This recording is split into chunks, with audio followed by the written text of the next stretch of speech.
प्यारी साध संगत जी, ओम तत्सत गुरु। प्यारी साध संगत जी, पिछले 1.5-2 वर्ष के अरसे से लगातार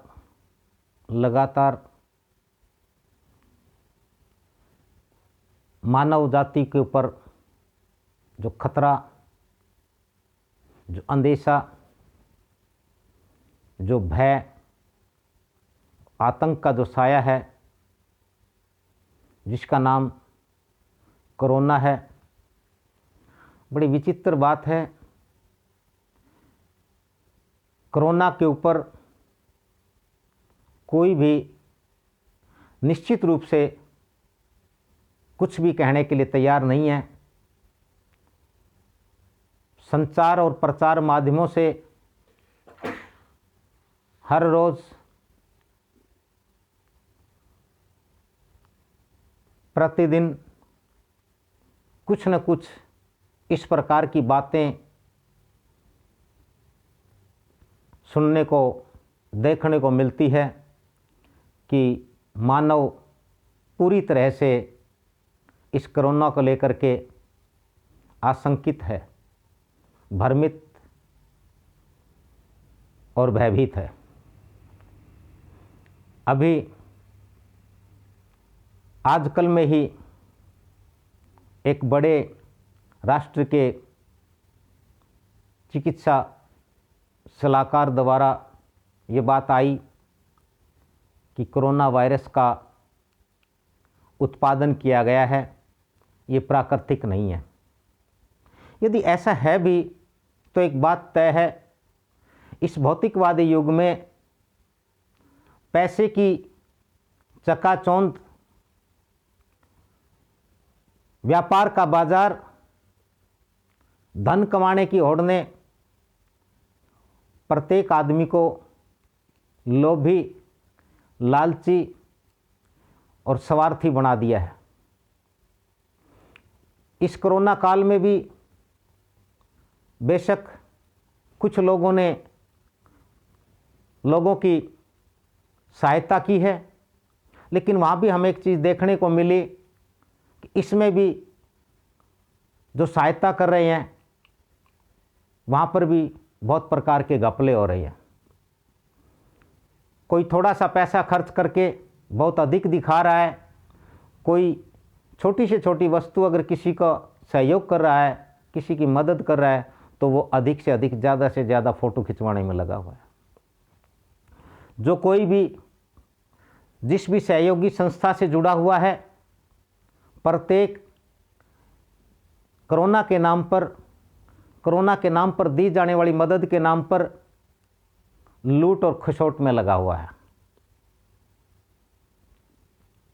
सभी इस बात को बखूबी जानते हैं।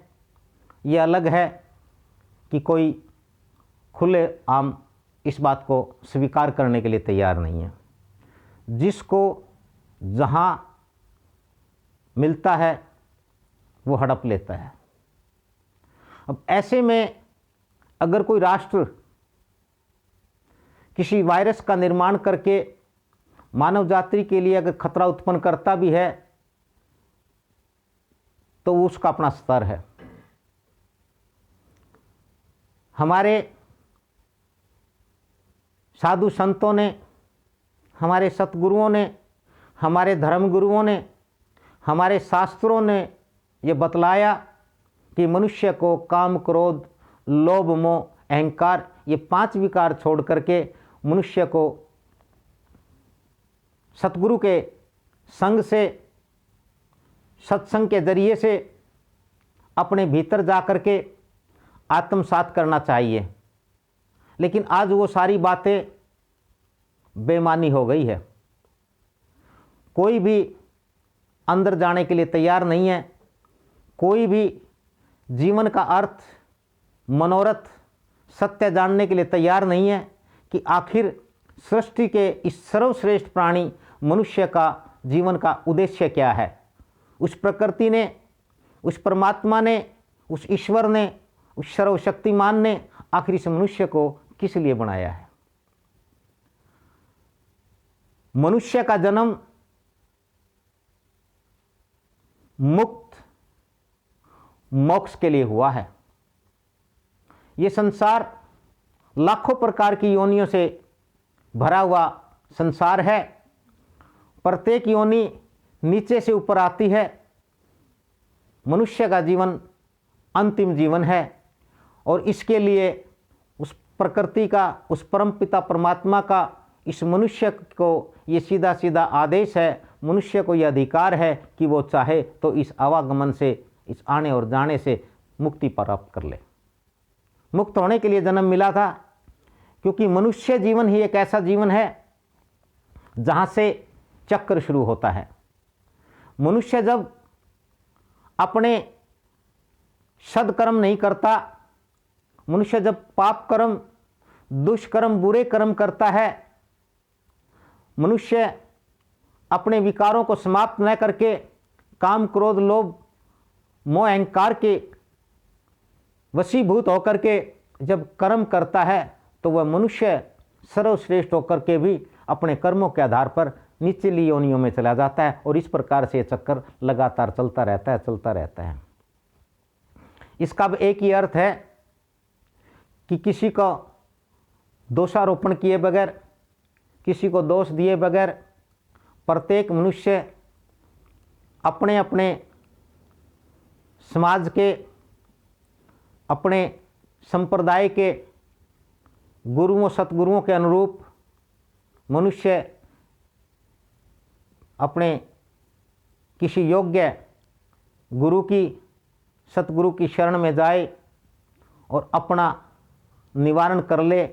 सतगुरु की शरण, सत्संग का अर्थ है कि मनुष्य को चहु प्रकार से, सभी प्रकार के दुखों से मुक्ति, हर प्रकार से शांति, सभी प्रकार का सुख, यही मनुष्य जीवन का उद्देश्य है। वरना तो ऐसे वायरस, इसी प्रकार की महामारियां और बीमारियां आती रही हैं, आती रहेंगी और ये मनुष्य इसी प्रकार से आतंकित, भयभीत और भ्रमित रहेगा। इन सब से उपाय का यही एक साधन है। प्यारी साध संगत जी, सतगुरु शरदानंद सत्संग मनुष्य जीवन के उद्देश्य की पूर्ति हेतु लगातार प्रयत्नशील है, प्रयासरत है। आप सभी से ये आराधना है, प्रार्थना, वंदना और विनती है कि सतगुरु शरदानंद सत्संग के द्वार सुख शांति है अपार। आइए मानव जीवन का उद्देश्य पूर्ण कीजिए। आप सबका बहुत बहुत धन्यवाद, आशीर्वाद, साधुवाद। ओम तत्सत गुरु।